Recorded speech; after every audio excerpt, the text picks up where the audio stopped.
Le Morning Buzz de ce mercredi matin continue dans la bonne humeur avec mon ami Guy. Bonjour Guy. Bonjour Ben. Ça va bien? Ça va. Ça va. C'est vrai que la météo n'est pas tout à fait clémente ces derniers jours. On doit faire avec, l'hiver est bien présent. On a la chance de se réchauffer avec toi devant un bon chocolat chaud en ce mercredi matin. La chronique Breakfast 3.0 qui va nous parler de ransomware. Alors bon, ce terme on commence plus ou moins à l'entendre un peu partout malheureusement. Oui, selon une étude de l'entreprise de sécurité Kaspersky, la fréquence des attaques du ransomware contre les entreprises est d'une toutes les 40 secondes et serait même d'une toutes les 10 secondes pour le grand public. Des chiffres affolants, mais qui expriment bien l'ampleur du phénomène. Historiquement réservé aux grands comptes, on constate aujourd'hui que le phénomène n'a plus de limite et que plus personne n'est à l'abri. Les ransomware sont ainsi devenus en quelques mois l'une des cybermenaces les plus notoires. Notoire, et oui. Et comment ça fonctionne justement un ransomware? Un ransomware, et on va parler en français de rançongiciel, est Oui, un c'est logiciel informatique qui prend vos données en otage en fait. Le principe de base est assez simple, puisque ce petit logiciel chiffre et bloque les fichiers contenus sur votre ordinateur et vous demande une rançon en échange d'une clé pour les déchiffrer et vous les rendre de nouveau accessibles. Bien souvent, le ransomware s'invite dans votre système sous la forme d'un verre informatique via un fichier téléchargé ou reçu par mail. Une fois dans la place, le logiciel malveillant fait son travail et bloque votre système jusqu'au moment où vous décidez de payer la somme d'argent, le plus souvent en monnaie virtuelle, pour retrouver l'accès à vos données. Alors, est-ce qu'il est judicieux de payer pour retrouver ces données? Toujours la société Kaspersky, une PME sur 3 a payé la rançon demandée pour retrouver ces informations, mais 1 sur 5 n'a jamais récupéré ces fichiers après le paiement. Alors au total, 67% des entreprises touchées par un ransomware ont perdu une partie ou la totalité des données d'entreprise et une victime sur 4 a passé plusieurs semaines à retrouver l'accès à ces fichiers. Ce nombre, évidemment, montre très clairement l'intérêt des cybercriminels pour ce type de malware, dont la réussite reste constante malgré les actions menées par les autorités policières et judiciaires, et les outils de décryptage gratuits fournis par les chercheurs et les entreprises de sécurité.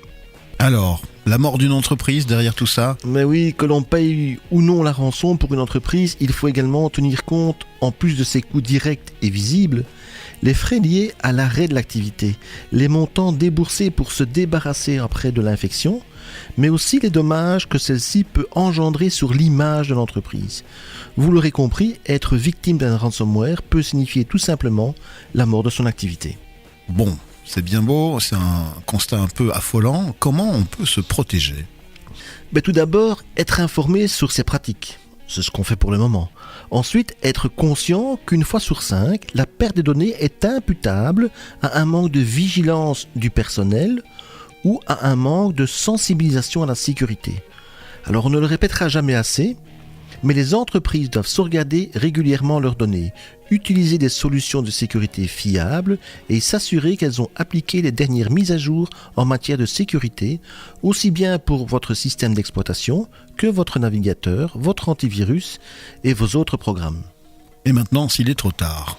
Mais s'il est trop tard, les entreprises victimes de tel agissement peuvent aller sur le site nomoreransom.org, mis en place par les entreprises de sécurité pour voir s'il existe un outil de décryptage disponible qui leur permettrait de récupérer leurs fichiers. Elles auraient également intérêt à signaler immédiatement l'incident à la police locale, ont déclaré les chercheurs de Kaspersky. Par ailleurs, l'entreprise de sécurité conseille aux entreprises de ne pas payer la rançon, car elle risque de devenir une cible encore plus attractive et inciter les pirates à demander chaque fois des rançons plus élevées. Le paiement de la rançon encourage également les cybercriminels, sans oublier que le paiement de la rançon ne garantit pas qu'elles obtiendront en retour la clé de décryptage pour récupérer leurs fichiers. Bien, c'est assez clair pour moi. J'ai déjà eu l'occasion d'approcher ce sujet de très près. Votre avis nous intéresse justement, alors n'hésitez pas à venir commenter cette chronique sur notre page Facebook. ou bien encore sur les réseaux sociaux, que ce soit Instagram, Google+, Twitter, en rajoutant le hashtag BuzzRB. Le hashtag BuzzRB nous permet de retrouver vos publications. Elles sont donc affichées quasiment automatiquement sur la droite de la page du player du site de Buzz Radio, www.buzzradio.be/player, pour nous écouter évidemment partout dans le monde. Pour le reste, on essaiera de venir participer avec vous à cette petite discussion virtuelle. Tout à fait. Merci Guy pour ce petit rappel, parce que c'est un sujet qui a été traité dans les journaux, notamment les derniers mois. Mais il est évident qu'il est temps pour tout le monde de mieux se protéger et de bien sauvegarder ses données. Et voilà. Merci. À la semaine prochaine. Avec plaisir, Ben. Avec un nouveau sujet ? Ouais. Une nouvelle fois, tu ne veux pas en dire plus, je le vois bien. Non, je garde le petit secret. Tu fais bien, on ne sait jamais. On pourrait tenter de te copier sur d'autres médias. Allez, la musique revient dans la bonne humeur, dans le Morning Buzz, avec le son pop rock sur Buzz Radio.